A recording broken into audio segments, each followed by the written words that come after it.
नाज़रीन, अब की जो सबसे बड़ी और सबसे अहम डेवलपमेंट वो ये है कि दुनिया क्रिकेट के 12 जो रिटायर्ड कप्तान हैं, जिसमें सुनील गावस्कर हैं, इसके अलावा स्टीव वॉ हैं, इसके अलावा अगर हम बात करें जो मुख्तलिफ जो लेजेंड्स ऑफ क्रिकेटर्स हैं वो हैं, कपिल देव हैं इसमें शामिल हैं, और इसके अलावा और भी कई सीनियर प्लेयर्स हैं जिन्होंने आज पूरी दुनिया में ये मुतालबा किया है कि इमरान खान चूंकि क्रिकेट का सुपर स्टार है तो ये वो डिज़र्व करता है कि उसको बेहतरीन जो है वो इलाज मुहैया किया जाए।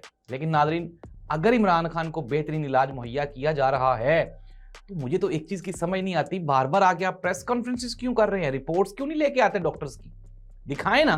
मियां मोहम्मद नवाशी साहब के प्लेटलेट्स कम थे तो हर घंटे के बाद रिपोर्ट्स अपडेट आती थी मीडिया पे, आती थी कि नहीं आती थी? आती थी।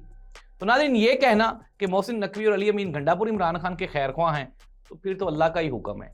मुख्तसरन ये कि इंतहाई क्रिटिकल सिचुएशन हो चुकी है, हुकूमत बुरी तरह फंस चुकी है और अवाम में अभी तक तजब्जुब इमरान खान को लेके बाकी है और अवाम मुतमिन होने का बिल्कुल भी नहीं सोच रहे। नाज़रीन, इस दुआ के साथ कि अल्लाह इमरान खान का हामी और नासिर हो, अल्लाह ताला उसकी बेनाई वापस लाए और उसको सेहत तंदरुस्ती अता फरमाए।